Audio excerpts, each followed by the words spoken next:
아, 반갑습니다. 아, 조금 우리 덜 엄숙하셨으면 좋겠어요. 좀 덜 엄숙하시고, 또 기도하실 때, 오늘, 아, 은혜와 감동이 있기를 바라시는 마음을 하나님께 바라셨는데, 사실은 저 개인적으로는요, 이전에 제가 여기서 지역교회도 했었고, 또 지금은 이제, 제 나름대로 세계 최초의 온오프가 결합된 교회다 이러고 지금 하고 있는데, 거기서도 말하기를, 제 말씀을 듣고 좀 짜증이 났으면 좋겠다. 좀 화가 났으면 좋겠다. 분노가 치밀었으면 좋겠다. 이런 말씀들을 드려요. 왜냐하면 그것이 매우 솔직한, 우리의 모습이기 때문에 그렇습니다. 여러분들이 만약에 주님께서 정말 너그러우시고 공감을 해 주셔서 그래서 그냥 연약하다 해 주신 거지만 실제의 모습은 어떤 거냐면 죄인 중에 죄인이고 괴수 중에 괴수인 거잖아요. 그런 존재인데 그 크신 사랑으로 우리가 아무리 죄를 져도 우리 새끼는 호적에서 못 파듯이 하느님께서 그래 주신 거거든요. 근데 하느님이 육신 입고 뜩 나타나셨더니 화를 내는 겁니다. 짜증을 부리는 거예요. 그리고 잡아 죽이거든요. 왜 그러냐면 원래 그냥 공감해 주셔서 연약해서 그런 거지. 너희들이 뭐 처음부터 악마였겠느냐. 이렇게 공감해 주셔서 그렇지만 실제는 정말 죄를 많이 짓고 있거든요. 지금도 그래요. 그래서 혹 오늘 제가 말씀을 전하는데 감동받을 준비를 하지 마시고요. 별로 감동을 잘 시키는 사람도 아니거든요. 그래서 어떻게 들으시냐면 기존의 다른 목사님들이 그렇게 말씀하셨는데 제가 거꾸로 말씀을 드릴게요. 저 인간 제대로 성경을 잘 전하고 있나? 그러니까 잔뜩 의심을 품으시고요. 뭐 까댈 거 없나? 비판할 거 없나? 저 인간 입에서 나오는 말이 정말 하늘의 말이 맞아? 이런 의심을 잔뜩 품으시고 좀 들으시기 바랍니다. 오늘 이 유다서 말씀은요, 여러분들 모르시는 분이 없어요. 굳이 설명할 것도 없습니다. 그냥 읽어보시면 아는 거죠. 성경이 원래 그렇게 쉬운 언어로 쓰여졌답니다. 전 잘 모르는데 원어 잘 몰라요. 그런데 이 그리스 말은 뭐 우리는 뭐 말이 4개 정도가 있다죠. 뭐 이렇게 존대어가 있고 또 뭐가 있고 뭐 이렇게 한 4개 정도가 있대요. 까먹었어요. 어떻게 표현을 하는지. 근데 그리스 말에도 그렇답니다. 그냥 저작거리 언어가 있고요. 귀족들이 쓰는 언어가 있답니다. 성경은 저작거리 언어로 쓰여졌거든요. 그래서 이게 쉬운 말이에요. 누구나 이해할 수 있을 정도로. 근데 이제 이거를 그러니 당연히 읽으면 누구나 이해가 되는 겁니다. 굳이 이걸 뭐 풀어서 말씀드릴 것도 없죠. 근데 그럼에도 불구하고 그리스도께서는 이렇게 말씀하신 적이 있어요. 이거를 알아들을 사람이 있고 알아듣지 못할 사람이 있다. 그런데 역사의 주관자신이 어떻게 표현을 하셨냐면 알아듣는 것이 허락된 사람이 있고 허락되지 않은 사람이 있다. 이렇게 말씀하세요. 그건 다 아시니까. 마음의 중심을 다 꿰뚫어 보시니까 그리 말씀하시는 거거든요. 이건 다 아는 말인데 혹 내가 가진 그 무엇 때문에 이걸 읽어도 이해가 안 되거나 또 제가 여러분들과 함께 나누는데 혹시 이해가 안 되시는 분은 죄송하지만 저보다 훨씬 연세가 들으셨다 하더라도 반성하셔야 됩니다. 반성만 예수쟁이라는 증거예요. 회개만. 그러니까 회개하느냐 회개하지 않느냐만 내가 예수를 믿는 사람이냐 아니냐 이걸 나타낼 수 있거든요. 죄는요 언제든지 용서해 주실 준비가 돼 있어요. 하나님은 언제든지. 죄가 심각한 문제긴 하지만 어찌 보면 하나도 안 심각해요. 왜냐하면 회개만 하면 하나님이 용서를 해주시니까. 그런데 여러분 우리가 성경을 그동안 지금 신앙생활 하시면서 최소 1도 아니면 10도 저에게 찾아온 어떤 지금은 이제 그 아틀란타에서 의사를 하는 친구가 있는데 이 친구는 진짜 백독을 했대요. 백독을. 그리고도 긴가민가 해서 듣보잡 저를 찾아온 적이 있어요. 그리고 저랑 같이 신앙생활 하다가 공부를 하러 이제 걸로 간 건데, 여러분 많이 읽으셨잖아요. 그쵸? 성경을 많이 읽으셨다고요. 많이 읽으셨는데 읽어서 아시잖아요. 이스라엘이 얼마나 고집스럽게 말을 안 들었는지. 제발 있잖아, 너네들 내가 이미 너희들에게 준 거 있잖아, 법도와 규례, 이거대로 제발 좀 따라 살아라. 근데 안 따라 삽니다. 따라 사는 척했죠. 예배 드렸죠. 그렇죠. 제사 드렸잖아요. 기도했잖아요. 금식했잖아요. 구제했잖아요. 그리고 이렇게 자신의 재물을 가져와서 유업을 받지 못한 레위 족속들하고 나눠도 썼잖아요. 이게 만만치 않은 일이란 말이에요. 그거 잘했거든요. 잘했어요. 그런데 하나님 눈에는 자신의 법도와 규례대로 따라 살지 않는 것처럼 보이는 거예요. 그래서 돌이켜라, 돌이켜라, 그렇게 말씀하신 겁니다. 오늘 기도 중에도 그런 말씀이 있었는데, 내 백성이 아니라고 한 그 자들을, 내 백성이 아니라고 한 그 장소에서 내가 이제 내 백성이라 하겠다, 이렇게까지 말씀하셨는데도 고집을 부리는 겁니다. 그러니까 죄는요, 심각하지만 사실 어떻게 보면 하나도 안 심각해요. 더 심각한 건 돌이키지 않는 거예요. 그래서 로마서에서도 나온다고요. 로마서에서도 아주 지독하게 고집을 부리는 거죠, 하나님 앞에서. 그래서 문제는 뭐냐면 고집스럽게 반복적으로 죄를 짓는 게 문제예요. 돌이키지 않는 거죠. 그러면서 어떻게 말을 하고 있냐면, 그 로마서 표현을 따르면 자신은 하나님을 그렇게 열심히 잘 섬기는 거래요. 그렇게 하나님 열심히 잘 섬기는 거랍니다. 그런데 뭐라고 지적을 하고 있냐면, 로마서에서 그것은 자신의 의를 애써 드러내려고 하나님의 의는 열심히 저버리는 거래요.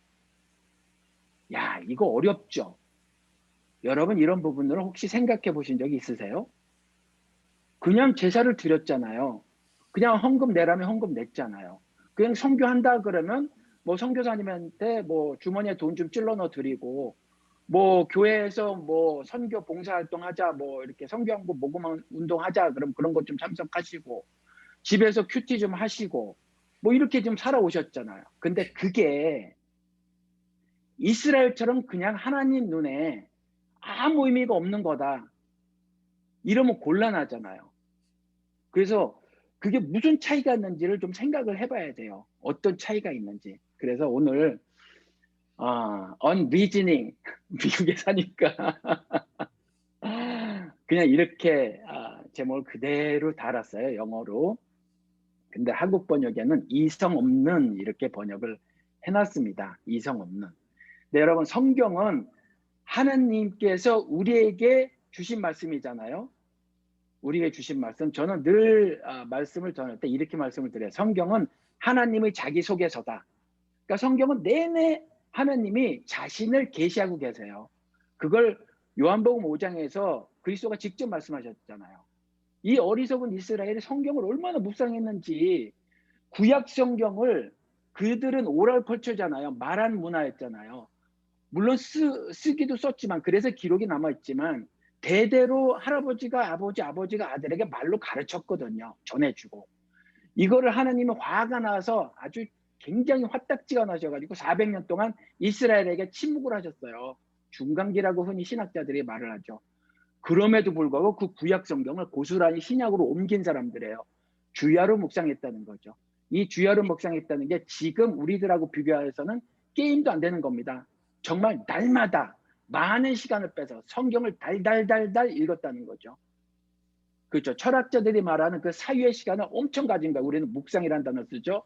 그 스님들은 참선이라는 단어 쓰고. 무진 생각을 한 거죠. 하고 하다 보니 성경이 저절로 외워진 거예요.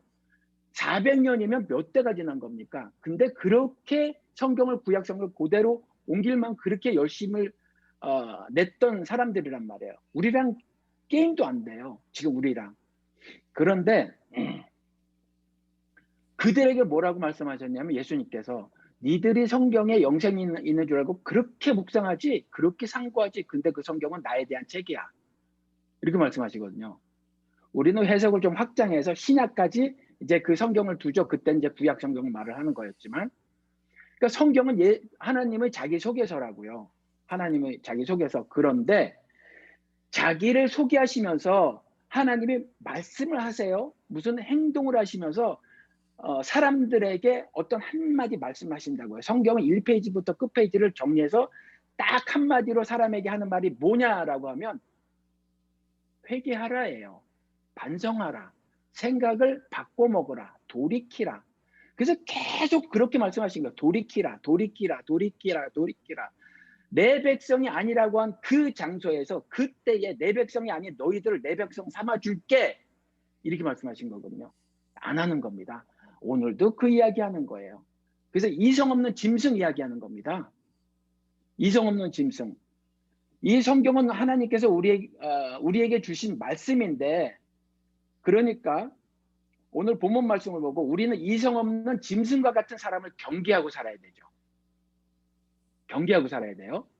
그리고 또 하나, 혹 우리가 이성 없는 짐승과 같은 모습을 보이고 있지는 않은지, 타인에게 이성이 없는 짐승과 같은 삶을 살고 있지는 않은지, 그거를 우리가 날마다 시험을 해봐야 한다는 거죠. 지금 이 편지를 썼는데 이 편지를 읽는 사람들도요, 나름 다 신앙생활이라는 걸 하는 사람들이에요. 근데 그 사람들에게 말을 하는 겁니다. 이해하기 어려운 말이 하나도 없어요. 그리고 들으면 짜증이 나는 소리예요. 아니, 내가 지금까지 어떻게 살아왔는데, 내가 하나님을 섬기면서 어떻게 살아왔는데 네가 나 알아? 내가 어떻게 하나님을 신앙하면서 살아왔는지 알아? 알지도 못하면서 감히 이성 없는 짐승 소리를 해? 너희들 중에 가만히 스며들어온 자가 있다고? 그리고 우리들 중에 일부라는 거 아니야? 혹시 김영철 장로님이실지, 아니면 무슨 집사님이실지 어떻게 아냐는 거예요. 그러면 아리케 철제 이 말씀을 딱 던지셨어요. 화가 나잖아요. 근데 그 말씀을 지금 저 같은 사람의 입을 빌려서 하나님 하시는 겁니다. 그러니 짜증이 나죠. 듣고 짜증이 나셨으면 좋겠다는 겁니다. 오늘 유다서인데, 이게 오늘 10절만 택했지만, 사실은 좀 전체를 좀 살펴봐야 해요. 그래서 쭉 읽어보셔야 하는데, 보면, 먼저 간절한 마음을 유다의 입을 통해서 이렇게 말씀하시죠. 자비와 평화와 사랑이 여러분에게 가득하게 빕니다. 저도 빌게요. 여러분들, 아르케 처치가 세상 사람들은 세상에 자를 가지고 있잖아요. 그렇죠? 자를 사람들이 간사해서 말이죠. 자를 한 개만 가지면 모르는데 자가 2개, 3개 있어요. 그러니까 마음과 머리로 보는 시각이 있잖아요. 이걸 자라고 한단 말이에요. 일종의. 그 세상은 그러잖아요. 예를 들어서 김영철 장로님은 의사분이셨으니까 세상에서 어떻게 대접을 해드리냐 하면, 뭐 한 달에 이 정도 돈은 들여야 아마 그 의술을 빌려 쓸 수 있을 거야, 이런단 말이에요. 저는 한 달에 수입이 1,800불이에요. 저 같은 인생은, 저 인간은 1,800불만 줘도 써먹을 수 있어. 세상에 그런 자가 있다고요. 그런 자가, 세상은 다 그래요. 그래서 우리는 그런 자로 남편을 보고 아내를 보고 자식을 보면 안 되겠죠. 세상 사람들은 다 내 가족도 그렇게 취급을 하니까. 그리고요, 또 가족 내에서도 그래요. 남편과 아내는 호적파야. 근데 새끼는 못 파잖아요. 마약을 해도. 딸이 16살 때 임신하고 들어와도 호적을 못 판단 말이에요. 근데 남편은 바람 피면 호적 파죠. 언제든지 파죠. 심하게 말해도 언제든지 쌀쌀한 표정으로 쏘아 붙일 수 있잖아요. 우리는 식구한테도 다른 자를 갖고 있다고요. 다른 자. 이런 자가 있어요. 이런 자. 그런데 아르케 철치가 세상에서 어떤 대접을 받는지 모르겠어요. 혹시 여러분들 위축되거나 끼올리거나 하신다면 여러분들 신앙을 다시 점검해 보셔야 돼요. 왜? 여러분들은 세상에 둘도 없는 사람이라 하나님은 그렇게 말하셔요. 그 음성을 들어본 적이 있으십니까? 하나님께서 세상에 둘도 없는 사람이라고 말씀하시는 것을 성경을 통해서 들어보신 적이 있으세요? 못 들어보셨으면 한번 다시 찾아보시고, 오늘 밤엔 내가 꼭 들어봐야지 하시면서 성경을 읽어보시기 바랍니다. 그래서 둘도 없는 사랑이라는 말을 오늘은 이런 식으로 표현을 하셨어요. 자비와 평화와 사랑이 가득하기를 빈다. 이렇게 말씀하시는 게, 이게 둘도 없는 사랑, 이게 그 사람이다, 그 말씀하시는 거예요. 자비, 용서하는 거잖아요. 그렇잖아요. mercy on you 이랬잖아요. have mercy on you. 자비의 삶을 살기 바란다는 거죠. 평화도 그렇잖아요. 세상이 알지 못한 평화예요. 지금 뭐 바이든 되고 나서 바이든의 말을 듣고 김여정 제일 부부장이 이 바이든도 안 되겠네, 못 써먹겠네, 잘라야지, 저들과 대화 못하겠어, 이러잖아요. 그리고 또 이란 가는 핵무기 어쩌고 저쩌고 이런 거 하면서 또 뭐 이렇게 뭐 양보하고 뭐 그랬다면서요. 세상에선 여러 가지 것들로 평화를 모색한다고 말을 해요. 근데 계시록 6장에서 가서 보니까 그런 건 전부 가짜 평화래요. 하늘 평화라는 게 있답니다. 성경에서는 하늘 평화라는 게 있는데, 이것은 환경에 매몰되지 않고, 세상 사람들은 그러잖아요. 공부 많이 한 사람도 인간이라는 존재는 상황에 인식을 지배당한다 이러잖아요. 우리 흔한 말로 현실 어쩔 수 없어 그러잖아요. 우리 그렇게 살아가거든요. 근데 하나님은 아니라는 거예요. 40일 금식이라는 절대절명의 순간에도 하나님의 입으로부터 나오는 모든 말씀으로 살 것이라 이래졌단 말이에요. 그러니까 세상에 알지 못하는 평화. 근데 우리는 날마다 고통을 겪죠. 왜? 이 세상이 가시 엉겅퀴가 나는 데니까. 흑암이라고 말씀하셨으니까, 죄가, 그 음란한 죄들이 쓰레기더미처럼 쌓여있는 곳에서 우리가 사니까 인생이 안 편하다는 거죠. 그러니까 똑똑한 도 닦은 스님은 생로병사 이래요. 인생을 어차피 네 가지 고통이다. 겨우 이 정도가 최고로 생각을 해서 뽑아내는 결론이라고요, 인생에 대해서.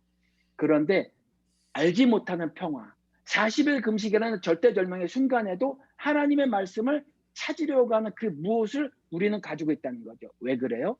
지어지기를 하나님의 모습과 형상대로 지어졌기 때문에. 그 말씀은 예수 그리스도시잖아요. 태초부터 계셨던. 하나님과 인격적인 교제를 나눈다는 것은 그 말씀을 따라 사는 것으로 교제를 나누는 거잖아요. 그렇게 하면서 그분을 떠올리는 거잖아요. 길 조심해라 얘야. 그러다 아차 싶었는데 우리 엄마가 그랬지, 우리 아빠가 그랬지 하면서 아빠를 떠올리는 것처럼 우리가 하나님의 말씀을 준행하는 것으로 그분을 떠올리고 기억하는 거잖아요. 그래서 우리 좋은 아버지의 말씀대로 따라 사는 것이 일이 삶의 유익이구나, 그런 거잖아요. 그분이 이렇게 말씀하신 거예요.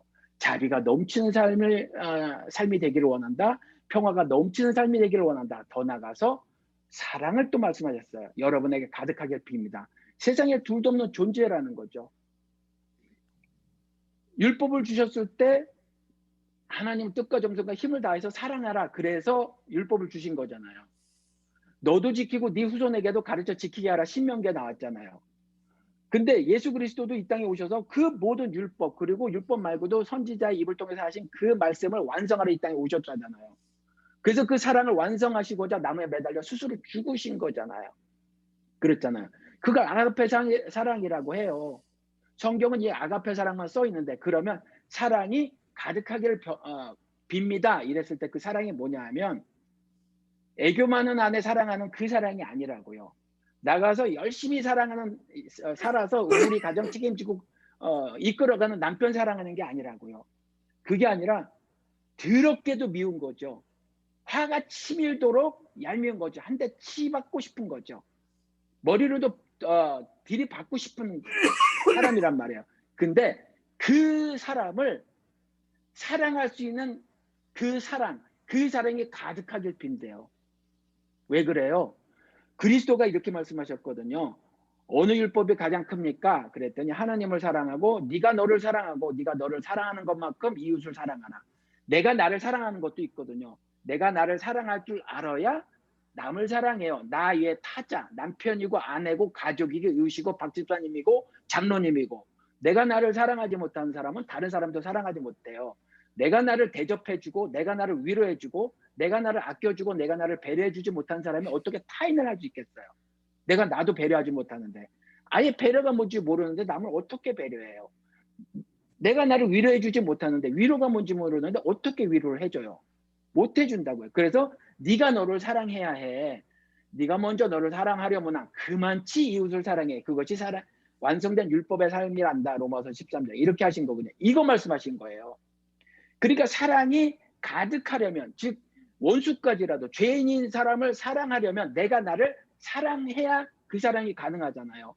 사랑의 사람인 것을 재확인시켜주는 이 말씀을 하시는 거거든요. 세상에 둘도 없는 존재란다. 나한테는 이렇게 말씀하시는 거예요. 그래서 자비와 평화와 사랑이 여러분에게 가득하게 빕니다. 그러니 사실 유다서를 보면 그 뒤에 글들이 수은 기분 나쁜 말 같아요. 기분 나쁜 말 같고 내가 지금까지 신앙생활을 한두 해 해온 게 아니거든요. 그동안 내가 정말 믿음이 없다면 내가 그만 헌금을 했을까? 믿음이 없다면 그만치 시간을 들여서 그런 헌신과 봉사를 했을까?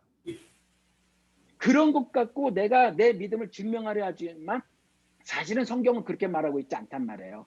그래서 잘 따져보자. 우리 잘 따져보는데 이럴 수도 있고 저럴 수도 있어. 좀 곰곰이 찬찬히 촘촘하게 우리의 삶을 생각해 보자. 그래서 유다서에 이렇게 기록을 해놓은 거예요. 근데 혹시 기분 나쁠지 모르잖아요.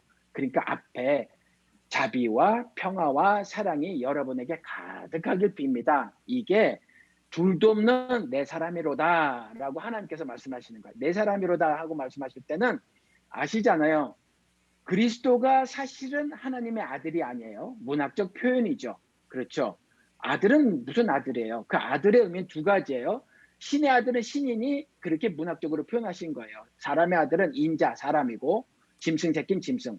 또 하나는 아들로 오시고 그와 연합되어야 즉 그의 죽음과 하나가 되고 그의 부활과 하나가 돼야 우리도 아들 즉 자녀라는 이름을 가질 수가 있기 때문에 아들로 오신 거란 말이죠. 그렇죠. 근데 그 예수 그리스도를 이 땅에 파송하시고 하나님 등장하시고 비둘기처럼 성령님 임하시고 직접 침례를 받으시러 예수께서 나가셨을 때 하나님께서 뭐라 그러셨냐면 내 기뻐하는 자로라. 그러면 예수님과 연합된 우리들은 하나님께서 내 기뻐하는 자로라 이러신단 말이에요. 우리를 보면 기뻐요. 우리가 우리 애들 보면 기쁘잖아요. 그렇죠. 세상 사람들은 우리 애가 얼마나 이쁜지 몰라요. 근데 우리는 알잖아요. 시건방 떠는 것도 그리 이쁠 수가 없잖아요. 컸다고 엄마 가르치고 아빠 가르치는 거 봐도 이쁘잖아요.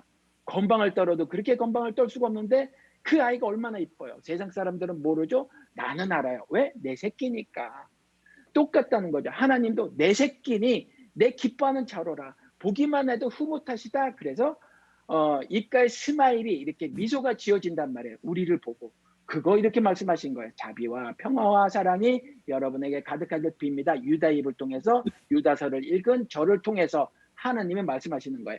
그리고 나서 자 사랑하는 여러분 나는 여러분에게 함께 가진 구원에 관해서 편지를 써보내려고 여러 가지로 애쓰고 있었습니다. 이 말부터 기분이 상할 수 있어요. 아니 구원을 내가 모를 것 같냐? 야 유다야 내가 구원을 모를 것 같아? 그러잖아요. 구원에 대해서 뭔가 자기가 할 말이 더 있다는 거예요. 그리고 여러분들 보니까 구원 잘 모르는 것 같아. 여러분들의 살림살이를 보니까 구원받은 자의 삶을 사는 것 같지 않아. 이래서 이 말을 하는 거예요. 유다가. 살짝 기분이 상하기 시작하죠. 3절서부터. 근데 그러던 참에 이어서 그러던 참에 나는 이제 여러분에게 성도들이 단번에 받은 그 믿음을 지키기 위하여 싸우라고 권하는 편지를 당장 써야 할 필요가 생겼습니다. 구원 얘기하다가 믿음에 대해서 믿음을 지켜야 하는 싸움을 싸우라고 좀 말을 해야 되겠다는 거죠. 내 눈앞에 없으니 편지를 써서 믿음을 지키기 위한 싸움을 싸우라 말을 좀 해줘야 되겠다는 거죠. 그러니까 뭔가 패배자로 살고 있다는 거예요. 자기가 보니까. 아니면 적당히 비겨버리거나. 비기는 건 패배자랑 똑같이 취급을 당해요. 이스라엘이 머뭇머뭇 거렸죠. 엘리야 앞에서. 비기는 건 다 패배자예요. 이기는 자만 신자입니다. 이기는 자만 그리스도인이에요. 이기는 자만 생명의 면류관을 받죠. 이기는 자만 흰도리에 이름이 기록이 되져요. 승리자만. 그렇죠. 그러니까 비기는 자도 안 돼요. 지는 자도 고사하고 비기는 자도 안 돼요. 그런데 이렇게 말을 하는 거예요. 싸워. 왜 안 싸우고 있어? 믿음을 지키기 위해서 나가서 싸워야 돼. 근데 왜 안 싸우지? 안 싸우고 있어서 그래요. 가만히 있는 거예요. 안 싸우는 이유는 두 가지겠죠. 하나는 내가 왜 싸워야 돼? 누가 나한테 싸움 걸어오는 것 같지도 않은데 뭐가 뭔지 모르는 거예요. 천기는 분별하는데 이 세상에 돌아가는 일이 뭔지 모르는 거죠. 그렇죠? 이 시대에서 무슨 일이 벌어지는 것조차 해석을 하지 못하는 거예요. 세대를 분별하지 못하는 거죠. 제자들이라는 명령하신다면 두 번째가 세대의 가르침을 본받지 말라 그러는데 분명히 IQ가 1375가 되는 그 사탄이 예수의 얼굴을 하고 딱 나타나는 거죠. 어린 양의 얼굴을 하고 나타나서 살살 꼬시니까 이게 싸움 걸어오는지 모르는 거예요. 큰 힘을 버리고 삼키려고 하는 건데 얼굴은 어린 양의 얼굴이니까 그리스도처럼. 그러니까 모르는 거예요. 내가 왜 써야 되지? 아니야, 너 지금 나가서 싸워야 돼. 이 말하는 하고 계시는데 싸울 그 분위기가 아니라는 거예요. 내가 누구랑 어디 가서 뭘 싸우지? 첫 번째 몰라요. 두 번째는 겁나요. 겁나요. 내가 어떻게 싸워? 그런 거잖아요. 그렇죠? 헌법에 보장되는 집회 및 자유의 집회 및 시위에 관한 그 자유가 헌법에 보장되어 있는데도 이 전 정권에서는 그것도 못했잖아요. 그 2명 이상도 모이지 마라. 그 2명 이상도 시위하지 마라. 그리고 밥그릇 다 뺐고 얼마나 공포스러워요. 조금만 저항을 하면 밥그릇을 싹싹 뺏었으니 무섭단 말이에요. 무서워서 못 싸워요. 그러니까 사탄의 전략은 항상 그거예요. 사탄의 전략은 계시록 13장에 난 것처럼 세상 정사와 권세를 들어쓰고 그 다음에 거짓 종교 지도자들을 들었습니다. 우리 정신세계를 호도하는 거짓말로 미혹하는 요 두 개를 들었었죠. 하나는 바다에서 나온 괴물이라고 표현하고 하나는 땅에서 나온 괴물이라고 표현을 하죠. 이것들을 들어서 우리를 미혹하고 우리를 쓰러뜨리려고 하죠. 그래서 안 싸워요. 하나는 왜 싸워야 되는지 몰라요. 두 번째는 이제 알겠어요. 내가 믿음을 지키기 위해서 싸워야 된다는 거 알겠는데 겁이 나서 못 싸워요. 두렵죠. 그리고 우리 흔히 교인들이 하는 말, 교인은요 그리스도께서 말씀하시기를 뭐라고 말씀하셨냐 하면 배나 더 지옥 자식이 된 자들을 교인이라고 말해요. 그래서 교인들이 입버릇처럼 하는 말이 있죠. 성경을 몰라서요. 어디 가서 말씀 전하라. 그러면 성경을 몰라서요. 30년 신앙생활이라는 걸 하고도 제가 그래요. 지금까지 저도 개신교에서 살아왔지만 거기서 목사들이 설교권을 장악하고 있잖아요. 그렇잖아요. 뭐 떡고물 띄워주듯이 자기 말 잘 듣는 부사역자들한테 새벽 예배 설교 좀 나눠주고 뭐 이런 식이잖아요. 저는 하겠다고 하는 사람은 왜 막냐 이래요. 하겠다고 하는 사람. 그래서 저는 막 시켜봐요. 막 시켜보는데 하나 같은 반응이 뭐냐 하면 성경을 잘 몰라서요. 그리고 안 해요. 30년 교회를 다녔다고 하는데도 안 해요. 그러니까 유다가 말을 하는 거죠. 아니 하나님이 유다의 입을 빌어서 말을 하는 거고 유다서를 읽은 저의 입을 빌어서 말씀하시는 거예요. 구원에 관해서 다시 좀 말할 게 있어. 구원에 관해서. 여러분 구원은 여러분 다 이미 아시는 거예요? 혹시? 여러분은 여러분에게 구원에 대해서 설명하실 수 있으세요? 설명하신다면 구원은 큰 어떤 컨셉이잖아요. 성경에 여러 컨셉이 있는데 굉장히 큰 거라고요. 이거는 몇 날 며칠을 얘기할 만큼 많이 얘기를 해야 되는 큰 주제예요. 이 구원에 관해서 네로다운 시켜서 좁혀서 각각 여러 개를 말을 할 수 있겠지만 예를 들어서 구원에 칭의가 있고 성화가 있고 영화가 있다면 이것도 또 잘라서 말을 할 수 있죠. 좀 작은 주제로 나눠서 할 수 있겠죠. 그냥 구원 그럼 얼마나 커요. 그런데 여러분 구원 그래서 여러분이 여러분 스스로에게 설명을 하신다면 얼만큼 설명할 수 있으실 것 같으세요? 그리고 또 하나 타인에게는 어떻게 설명하실 수 있을 것 같으세요? 말로 하는 거 말고 그러면 이 구원을 받은 자로서 그 구원을 어떻게 살아내는 것으로 이웃들에게 구원을 설명하실 수 있으실 것 같으세요? 구원받은 자로서 구원을 살아내는 것으로 언어도 다른 외국인에게 선교라는 걸 가서 어떻게 구원을 설명하실 수 있을 것 같으세요? 구원은 여러분 이미 다 아는 겁니까? 유다 입을 통해서 하나님은 아니시라는 거예요. 그래서 다시 한번 구원에 관해서 편지를 써보내려고 애쓰고 있었대요. 그런데 갑자기 믿음을 지키기 위해서 싸우라고 권하는 말을 좀 해야 될 필요가 생겼다는 거예요. 편지를 그래서 써야 될 필요가 있다는 거예요. 근데 그 앞에 수식을 해놨죠. 성도들이 단번에 받은 그 믿음이라고 말해서 그런 믿음을 지켜야 한다는 거죠. 그렇죠? 여러분, 구원은 여러분들의 삶 가운데서 충분히 실현되고 있습니까? 여러분들을 보면 믿지 않는 사람들이 예수를 믿고 싶을 것 같으세요, 혹시? 제가 한국에 가서 모임을 가질 때 그렇게 말을 해요. 저랑 조금 친하게 된 어떤 친구한테 저희는 뭐 몇몇 분들만 빼고 그 직분 잘 말하지 않거든요. 그리고 형제님, 자매님 이러지도 않아요. 어색해서. 뭐 20살 적은데 20살 많은 사람한테 형제님 그러는 것도 좀 그렇고, 많은 사람이 적은 사람한테 하는 것도 그렇고, 그래서 그냥 진짜 형, 진짜 누님, 진짜 형님 이렇게 하자고 해서 그렇게 하고 있거든요. 그래서 저도 교제를 나눌 때는 목사로 교제를 나누고 인간 황순기로 교제를 나눕니다. 그래서 저한테 형님 그러는 친구가 있어요. 그 친구가 구별됨에 대해서 물어본 적이 있어요. 그 친구에게 이렇게 말했어요. 네가 101호에 살잖아. 근데 102호에 사는 사람, 103호에 사는 사람, 104호에 사는 사람, 105호에 사는 사람과 주변 사람이 너를 그냥 똑같이 생각하면 넌 구별된 게 아니야. 이렇게 말을 했어요.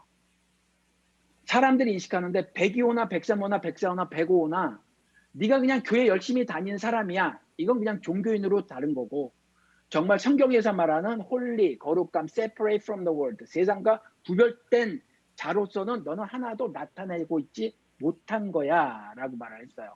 여러분들 구원이 여러분들의 삶에 충실히 실천되고 있습니까? 여러분들이 이런 질문을 좀 해보셨으면 좋겠어요. 오늘 유다서 말씀이에요. 우리들 삶에 아주 넉넉하게 실현이 되고 있는지 우리는 날마다 우리를 좀 점검해 봐야 되죠. 직접적인 단어는 시험, 이그제민이죠. 그렇게 하라고 하셨어요. 그것도 날마다. 근데 로마서 여러분 3장에 가보면 아시겠지만 죄 때문에 하나님의 영광에 이르지 못하잖아요. 우리는 나중에 그리스도가 다시 오실 때 영광스러운 몸으로 변하게 되죠. 새로운 몸으로 변하게 된대요. 그게 어떤 몸인지 모르지만 윤리적으로는 이해가 되시죠. 하나도 흠이 없는 존재가 된다는 거예요. 아무튼 그렇게 변할 건데 그걸 glorification이라고 하잖아요, 영어로. 그렇죠. 그런데 로마서에 보면 죄 때문에 영광에 이르지 못한대요. 그런데 은혜로 인하여 우리는 의에 이르게 된대요. 그러니까 의에 이르게 되는 건 지금 되는 거예요. 법적으로 칭의, 의롭다 칭해 주시는 거죠. 실제는 아니더라도 이것이 무한의 자비고 무한의 용서의 사랑이어서 우리를 그렇게 해주시는 거란 말이에요. 연약해서 죄를 졌다고 인정해 주시는 거죠. 그러면 죄 때문에 영광에 이르지 못했는데 은혜로 의에 이르게 됐으면 영광과 의에 이르게 되면 동의어란 말이죠. 그러니까 오늘날 우리는 매일같이 하늘의 영광의 삶을 살 수 있어요. 세상 영광과 다른 하나님의 영광을 날마다 드러내며 인생 살 수 있다는 거죠. 어떻게 의를 실천하는 것으로. 의를 실천하는 것으로 그렇게 됐어요. 구원은 의에 이르게 됨이에요. 의에 이르게 됨인데 그러면 의에 이르게 되었으면 구원받았다고 믿는 거죠. 그러면 의를 실천하며 살고 계신가라는 거죠. 나는 의를 실천하며 살고 계신가? 의를 실천하며 살려면 의가 뭔지 알아야 되잖아요. 의가 뭔지. 그 의가 인의 예지의 의인지 아니면 세상 사람들이 말하는 의리의 의인지 또 다른 차원의 의가 있는지 이것도 우리가 알아야 되잖아요. 그래서 이런 것들도 좀 살펴봐야 한다는 거죠. 그리고 그거를 이성적으로 또 그 컨셉을 이해했다고 쳐요. 성경적 이해를 했다고 쳐요. 그러면 그걸 구체적으로는 어떻게 살아낼 수 있는가? 이걸 고민해 봐야 되잖아요. 그래서 우리가 지금 이 흑암이라는 세상에 살 때 이럴 때 세상에서 벌어지는 그 역사 현장 한복판에서 나는 어떻게 의를 드러내며 살 수 있을까를 고민해 봐야 되잖아요. 의가 뭔지 알아야 되고 의를 어떻게 살아낼 수 있을까? 이 죄가 쓰레기더미처럼 쌓여진 이 흑암이라는 곳에서 이런 질문을 해봐야 된다는 거죠. 그런데 이렇게 살지 않는 거예요. 그냥 교인으로 살아가는 거예요, 많이. 그러니까 오늘도 유다의 입을 통해서 말씀하시는 거죠. 이런 것들에 대해서 생각도 해보지 않았으니 구원에 대해서 믿음에 대해서 너무 불확실한 거예요. 불분명한 태도를 보이니까 내가 구원에 대해서 다시 말해줘야 되겠어. 그 믿음을 지키는 싸움을 싸우라고 내가 권면해야 되겠어 라고 하는 거예요. 하나님이 유다 입을 통해서 말씀하신 게 유다가 말한 게 아니라. 그렇죠. 근데 이유가 왜 그랬냐 하면 4절에 보니까 몇몇 사람이 몰래 숨어 들었답니다. 여러분들 가운데서 몰래 숨어 들어온 사람이 있다는 거예요. 어떤 사람은 자신이 몰래 숨어 들어온 사람인지도 몰라요. 상당수 개신교인들이 몰라요. 왜? 너무 세뇌가 오랫동안 진행이 됐어요. 교회에서 세뇌라는 게 브레인워시죠. 내가 세척당했다고요. 클로락스에 내가 세척당했어요. 한두 해가 아니에요. 5년 10년이 아니에요. 한국 개신교가 시작하면서부터 지금 그랬어요. 왜요? 한국 개신교는 시작이 미국에서 발행한 근본주의 개신교거든요. 반공, 문자주의, 개인주의. 이게 미국에서 발행한 근본주의 세 개의 특징이에요. 반공과 개인주의와 문자주의. 1.1이라도 뭐 틀리는 게 없다고 뭐 이런 거. 그러니까 시작서부터 무지하게 세뇌를 당했어요. 무지하게. 그래서 우리끼리 막 칭찬하고 사는 거죠. 우리끼리. 평양 대붕해 봐라. 아무것도 아니에요, 그 사건. 그런 거 쓰레기 같은 사건이거든요. 그 뭐예요? 아무것도 아니지. 예를 들어 선교사들은 그럴 수 있어요. 자기들이 한 조선 땅에 선교를 왔는데 자신들이 하는 거 보니까 너무 꼴꼴나. 형편없어. 그래서 회개하는 건 괜찮아요. 나머지 그 선교사 밑에 있었던 사람들은 그 상황에서, 그 오목한 상황에서 현실은 등기로 하고 교회로 몰려고 들어가서 한다는 회개는 하나님이 받아주실 회개겠는가 하는 거죠. 그렇잖아요. 일본의 지배를 받고 일본의 지배를 받기 전에도 내내 주변의 6 강대국의 지배를 실질적으로 받으면서 그러면서 국가의 안위, 국가는 뭐예요? 사회잖아요. 사회는 뭐예요? 사람들이잖아요. 사람들의 안위는 돌아보지 않고 나 저천성 가리다고 하면서 교회에 몰려들어 꺼이꺼이 울며 통해 자복한다고 하는 회개가 회개겠느냐? 조선인들의 회개가 회개겠느냐? 길선주 목사의 복음이 복음이겠느냐? 경고친다고 생쇼를 벌였던 김육두 목사의 복음이 복음이겠느냐? 아무것도 아니에요. 캘리포니아에 있었던 아주사거리 대부흥 아무것도 아니에요. 성경도 없이 12시간 뭐 설교했다. 이런 거 아무것도 아니에요. 그냥 감정 유희를 보였던 거예요. 의를 실천하지 않았잖아요. 옆집에 박 씨가 끌려가요. 미쓰비시로. 뒷집에 11살짜리 딸이 위안부로 끌려가는데 아무 짓도 안 해. 아무 짓도 안 해요. 아무 짓도 안 하면서 무슨 통해자복을 할까요? 의는 하나도 실천하지 않는데 하나님의 영광은 하나도 드러내지 않으면서 교회에 몰려가서 회개한다면 하나님이 받아주시겠느냐? 이 말씀을 드리는 겁니다. 그래서 몇몇 사람이 몰래 들어왔는데 그 몇몇 사람 몰래 들어온 사람들은 원래 심판을 받을 거래요. 그래서 이렇게 이어서 말씀하고 있습니다. 성경에는 그들이 받을 심판을 옛날에 미리 적어 놓았습니다. 그들을 따라가면 안 된다는 거죠. 절대로 그들을 따라가면 안 된다는 거예요. 그들의 거짓된 것을 아르케처치는 에베소 교회처럼 그 거짓된 것을 말씀으로 시험하여 그 거짓된 것을 밝게 드러낼 줄 아셔야 된다는 거죠. 그렇죠? 미리 적어 놓은 거예요. 심판받을 자들이라는 거죠. 그들은 경건치 못한 자들이래요. 이어서 하시는 말씀이. 그들은 경건치 못한 자들이다. 그래서 그들이 하는 짓이 뭐냐? 그들이 하는 짓이 오직 한 분이신 지배자요. 우리의 주님이신 예수 그리스도를 부인하는 자들입니다. 이렇게 말을 해요. 입으로는 예수를 말을 하죠. 입으로는 예수를 말하는데 그 예수가 어떤 자인지 모르겠어요. 그들의 입에서 나오는 예수가. 그래서 그런 예수는 없다라는 말을 그나마 좀 깨어있는 미국에 있는 목사님들이나 아주 소수 한국에 있는 목사님들이 말씀을 하는 거란 말이죠. 이들은요, 은혜를 방종거리로 만들어요.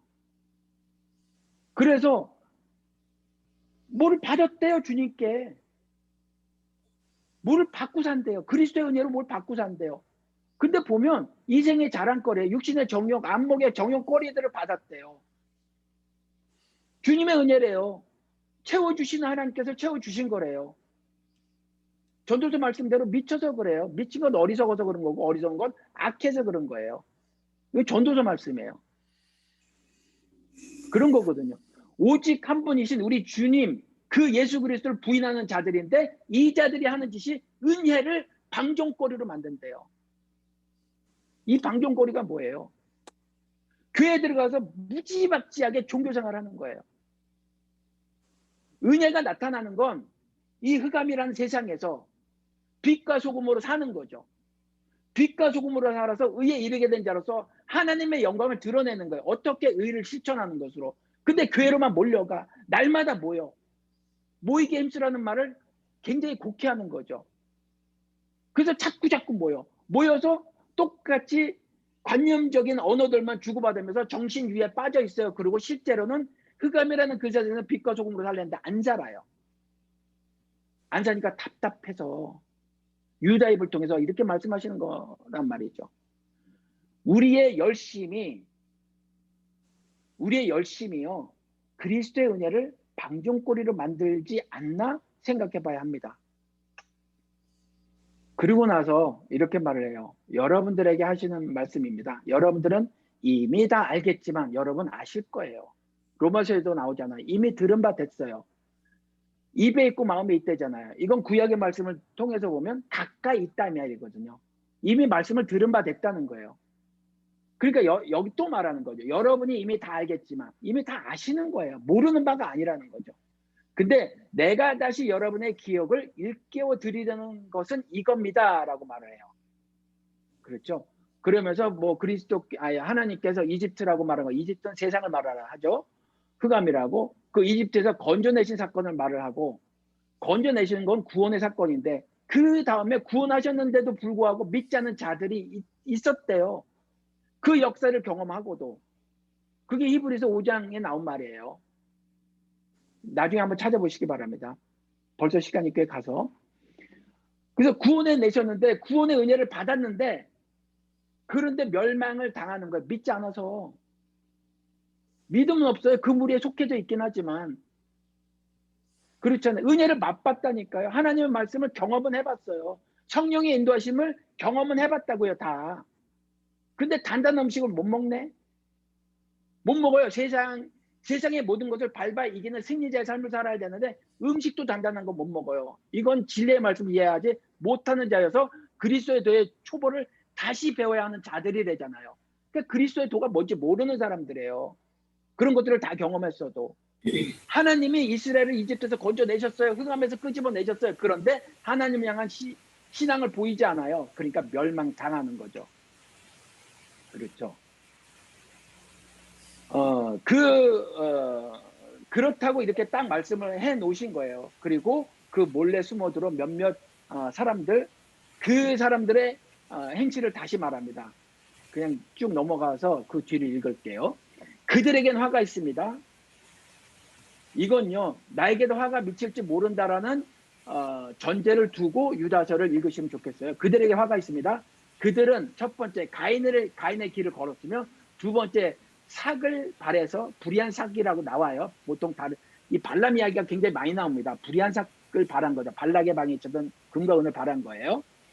이스라엘을 행음하게 하면서. 그래서 삭을 발해서 발람의 그릇된 길로 빠져들었으며 그가 선지자라고 할지라도 따라가면 안 돼요. 선지자라고 할지라도 목사라고 할지라도 따라가면 안 돼요. 어떤 경우는. 그래서 여러분들 스스로 말씀을 잘 분별해서 읽을 줄 알아야 된다는 거죠. 그래서 발람의 그릇된 길에 빠져들었대요. 그리고 고라의 반역을 따르다 망했대요. 그들의 화가 있을 거래요. 어린 양의 탈을 쓰고 접근한 이들이 이렇게 한다는 거죠. 살살 꼬이는 거예요. 가인의 길로 가라고. 우리도요, 가인이 뭐 잘못했는지 몰라요. 여러분 아세요? 가인이 뭐 잘못했는지? 가인도요, 농사 열심히 졌어요. 제사법을 주지도 않았어요. 자신이 난 그 땅에서 난 소산물 가운데 최고의 것을 가지고 정성스럽게 가서 제사를 드렸어요. 뭐가 잘못이에요? 뭐가 잘못이에요? 아벨에 비해서. 잘못이 없어요. 근데 잘못이 있다고 히브리서에서 말해요. 믿음으로 안 드렸대요. 그런데 그 제사에 나갔을 때 속마음은 믿음이 아니었다는 거죠. 겉의 형태는 그때서도. 속마음은 아니었다는 거예요. 그거를 하나님 아신다는 거죠. 근데 그 속마음을 아신 하나님께서 평상시에 생활 태도를 본 거예요. 창세기 4장 7절. 평소에 네가 잘못 살았다는 거죠. 죄가 네 문 앞에 엎드려졌으나, 문학적인 표현이죠. 늘 주변에 죄가 있었다는 거예요. 근데 그 죄를 먹어버렸다는 거예요. 그 죄를 다스려야 하는데 문 앞에 엎드려진 그 죄를 다스려야 되는데 안 다스렸다는 거죠. 죄와 동행했다는 거예요. 그리스도와 동행해야 되는데. 흑암의 세상에서 흑암을 즐기고 살았다는 거죠. 그래서 그 영어로 말을 하면 if you do what is right, 네가 만약에 옳은 일을 했다면 will you not be accepted 이렇게 돼 있어요. 네가 나로 하여금 받아들여지지 않았겠냐? 근데 너는 옳은 일을 하지 않았어 이거예요. 옳은 일을 하지 않고 사는 인생이어서 그래서 안 받아주시는 거예요. 믿음이 없다고. 그래서 제사를 드리러 나오면 꼭 하나님 요구하시는 게 그거예요. 가서 무슨 원망 들을 만한 일 있잖아. 그럼 그거 가서 먼저 해결하고 와. 그 다음에 제사 드려. 그 다음 제물 드려. 제물 드리는 게 문제가 아니야. 제사 드리는 게 문제가 아니야. 가서 의인처럼 의의 모습을 보여 세상에서. 그 흑암에서. 이렇게 말씀하시거든요. 근데 가인의 길을 걷는다는 거죠. 종교생활만 잔뜩 하는 거예요. 그리고 발람의 길을 걸어가는 거죠. 돈을 사랑함이 일만하게 뿌린데 돈 따라 인생 사는 거예요. 성경에서 말하는 부자, 천국에 절대로 못 들어가는 거. 낙타가 바늘길도 못 들어가는데 어떻게 들어가겠냐고 하면서 그 비유를 하셨잖아요. 절대로 못 들어가는 부자는 어떤 부자냐? 돈이 많은 부자가 아니에요. 돈을 신경 많이 쓰는 사람. 이게 부자예요. 마음에 돈이 가득 차 있죠. 하나님으로 가득 차야 돼. 그 마음에 99%도 안 돼요. 뜻도 다 해야 되고 정성도 다 해야 되고 다 하고 다 하는데 목숨까지라도 다 해서 섬겨야 돼요. 근데 세상에 뭔가 만난 게 아직 남았어요. 여기서 취할 게 아직 남은 거죠. 그러면 믿음으로 앉혀주신다는 거예요. 다 하고 다 해야 돼요. 그런데 안 하는 거죠. 그 중에서 제일 안 하는 게 뭐죠? 하나님과 뭘 겸하여 섬기길 원해요? 이스라엘이? 바알과 아세라 선지자가 준다는 게 뭐였어요? 다산과 풍요. 그러니까 만몬과 겸하여 섬길 수 없다. 돈과 겸하여 섬길 수 없다는 거잖아요. 돈에 뺏기는 거잖아요. 마음을. 발람의 길이 그거였거든요. 발람의 길이. 그렇게 사는 거예요. 얼마나 답답해요. 그리고 고라의 반역. 고라는 레위 족속이에요. 레위 족속. 나름 리더라고요. 이 리더가 모세의 길을 방해한단 말이죠. 모세의 길을 방해하는 건 하나님의 길을 방해하는 거예요. 구원의 여정에 회방을 놓는 거예요. 이게 고라가 한 일이란 말이에요.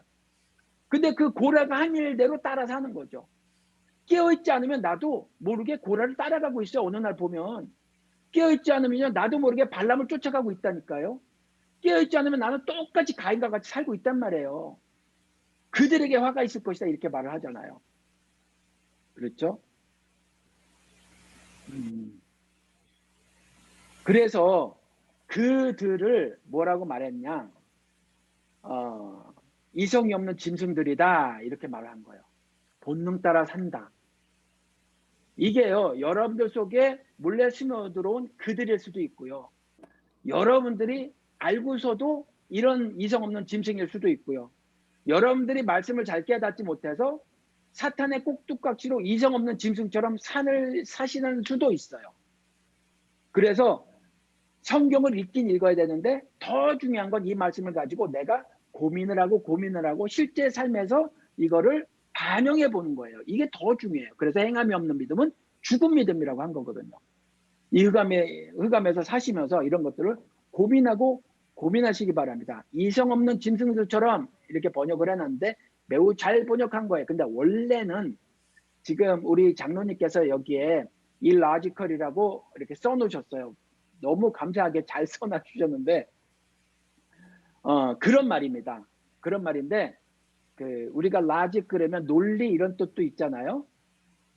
그래서 그 의미보다는 원래 단어에서는 알로고스예요. 제가 이거 그리스도 잘 모르거든요. 히브리어는 하나도 몰라요. 알파벳도 몰라요. 근데 그때 찾아 들어가는 건데 로고스는 아시지만 말씀이란 말이에요. R은 부정 접두사, 접두어, 아무튼 그런 거예요. 그러니까 말씀이 없는, 율법이 없는 그런 거예요. 율법 없는 짐승들처럼 이야기해요. 근데 이 사람들이 율법이 있어요. 성경을 손에 들었단 말이죠. 근데 율법을 손에 들었으나 율법이 없는 것 같은 삶을 산다는 거예요. 그게 이성 없는 짐승들처럼 이렇게 말씀하신 거예요. 이렇게 사는 거죠. 그래서 그들은 그냥 본능으로 산대요. 본능으로. 더 긴 설명이 필요한데 여기까지 하는 거로 하고요. 여러분들이 도전의 말씀을 좀 드릴 텐데 말이죠. 여러분들이 구원에 이르게 하는 믿음을 지키기 위해서 싸움을 할 필요를 여러분들이 느끼십니까? 느껴야 돼요. 나는 지금 싸워야 한다는 거죠. 근데 우리는 당연히 혈과 육의 싸움을 하는 것이 아니죠. 세상의 하늘의 악한 영과 이 세상의 정세와 권세들을 대항해서 싸우는 거라고 말씀하시죠. 이럴 때에 어떻게 승리를 거두냐 하면 그에 대항하여 진리가 무엇인지, 진리를 어떻게 구현해내는 것인지, 물론 진리를 그리스도께서 죽기까지의 사랑으로 구현해내셨죠. 그러니까 그런 삶을 사는 거란 말이에요. 그래서 싸워야 될 필요를 느끼는가? 우리는 1년 내내 매일같이 미국에서 사시니 우리들은 24/7 언제든지 싸워야 된다는 거예요. 근데 언제든지 싸우는 건 어떤 모습이냐? 경건의 삶을 사는 모습이란 말이에요. 그러니까 경건의 삶을 살려면 철저하게도 말씀을 따라 살아야 하죠. 그리고 경건의 유익은 제가 말이 원래 많아가지고 말이죠. 어쩌면 좋은가? 빨리 그냥 읽는 식으로 하고 넘어갈게요. 디모데전서 4장 8절에 보면 몸의 훈련은 약간의 유익이 있으나 유익 많죠. 그래서 요즘에 운동들도 많이 하고 말이에요. 많이 유익이 있어요. 그렇죠? 근데 그 많은 유익을 약간의 유익이라고 말해요. 왜? 그 뒤에 있는 유익은 정말 크니까. 근데 몸의 훈련은 약간의 유익이 있으나 경건 훈련은 모든 면에 유익하니 정말 유익하대요. 이 경건의 삶을 사는 것으로 싸우는 겁니다. 경건의 삶을 사는 것으로. 근데 이 경건의 삶이 유익하대요. 성경이 유익하다고 하죠. 모든 기록된 성경은 all scriptures잖아요. 모든 기록된 성경은 교훈과 책망과 바르게 함과 의로 교육하게 유익한 거죠. 우리에게 이익이 되는 거예요. profitable이라고 써 있어요. 유익이 된단 말이에요. 근데 모든 면에서 유익이 된대요. 하나님의 말씀을 따라 살면 모든 면에서 유익이 된대요. 진짜 그래요? 아니요. 손해나요. 내가 1,000불을 멕시코에 선교지에 보내면 1,000불이 손해나요.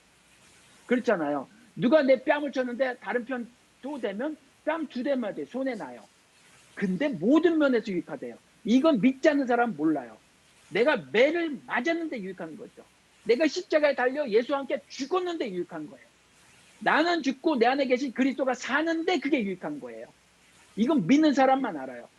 성경에 있는 모든 기록된 말씀은 히브리서 말씀대로 믿음으로만 깨달을 수 있대요. 그러니까 세상 사람들이 보면 끌끌끌 차는 거죠. 근데 우리는 미련하게도 십자가의 도만 붙잡고 사는 거란 말이에요. 그래서 모든 면에 유익하니 이렇게 말해요. 그리고 유익한데 이게 기가 막히단 말이에요. 나중에 천국에 가서만 유익한 게 아니에요. 이 세상과 물론 이 뒤에 장차올 세상에 생명을 약속해 줍니다. 장차올 세상에 그런데 이 세상에서도 생명을 약속해 준대요. 무슨 말씀이에요? 예수께서 이 땅에 오시고 온 목적을 말씀하셨잖아요. 생명을 얻게 하고 생명을 얻은 자가 그 생명을 풍성히 살게 하기 위해서 왔다. 요한복음 10장 10절. 그러니까 생명을 약속해 준대요. 이 세상에서도 도덕적으로 이만한 경제 오른 사람으로 살게 해주는 것이 아니라 그리스도의 은혜로 말미암아 생명을 얻은 자의 삶을 살게 해주신다는 거예요. 나중에 장차올 세상 말고 이 세상에서도.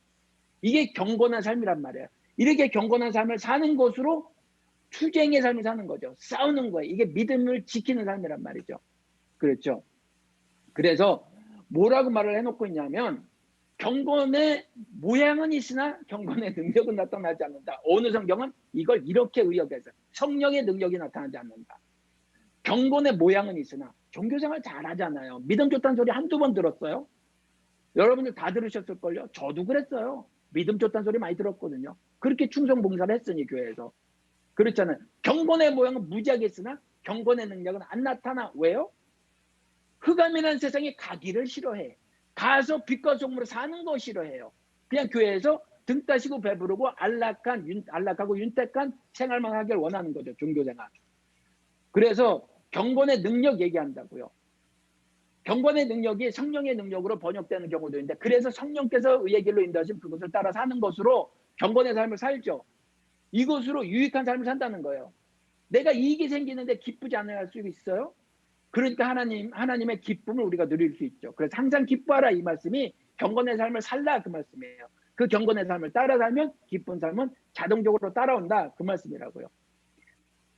그리고 경건은요, 분별하는 능력을 갖게 돼요. 분별하는 능력. 분별하려면 성경을 읽어야 돼요. 많이. 제가 그냥 넘어갈게요. 넘어가고 너무 길어져서 분별을 할 수 있는데 요한복음 9장 31절에 보면 그렇고요. 또 실천할 수 있게 돼요. 야고보서에 가서 보면. 그래서 경건의 능력은 단순히 뭐를 깨닫는 게 정도로 끝나는 게 아니라 분별이라는 깨달음 있잖아요. 이것과 더불어 실천할 수 있도록 해준단 말이에요. 그래서 경건의 능력은 그렇게 나타난다는 거예요. 그리고 오늘 그 말씀에 지배자라고 말씀하셨어요. 지배자고 주라고 말씀하셨어요. 그 지배자이고 주인 그분을, 그리고 그분의 은혜를 너무나 아무렇지도 않게 가볍게 처리해버리더라, 이렇게 말을 하고 있잖아요. 오늘 어디에서 말을 하고 있었나? 몇 절인가? 4절에, 그렇죠? 4절에 그렇게 만들고 있어요. 방종거리로 만들어버리는데, 하나님의 그 사랑의 일을, 사랑을 죽음으로 이루신 그 그리스도의 은혜를 방종거리로 만든다고 말해요. 놀림거리로 만든다는 거죠. 그래서 믿음을 지키는 건 뭐냐면 지배자이신, 그래서 나의 주 대신 그 주님의 주 되심을 인정하는 거예요. 우리가 주여라고 고백하는데 정말 내가 그분을 주로 정말 내 삶을 다 들여 살고 있는가? 내 삶의 주인이라고 실제로 내 삶이 고백하고 있는가? 내 인생이 고백하고 있는가? 내 몸이 고백하고 있는가를 좀 생각을 해봐야 돼. 믿음은 존 맥가더 목사님도 그리 말씀하셨는데, 믿음은 주의 주되심을 인정하는 거다. 오늘도 여기에 나왔어요. 주라고 그랬잖아요. 주의 주되심을 인정하는 것으로 여러분들의 경건의 삶을 사시기 바랍니다. 주의 그리스도 되심을, 즉 구원자 되심을 인정하시는 것으로 경건의 삶을 사시기 바랍니다. 그는 우리를 지배하는 지배자이심을 인정해 드리는 것으로 경건의 삶을 사시기 바랍니다. 이 경건의 삶을 사시는 것이 믿음을 지키기 위한 싸움이라는 것을 여러분들이 아시고, 그래서 날마다 싸워서 승리를 거머쥐시는 여러분들의 삶이 되시기를 주님의 이름으로 축원을 드립니다. 제가 잠시 기도드리시겠습니다.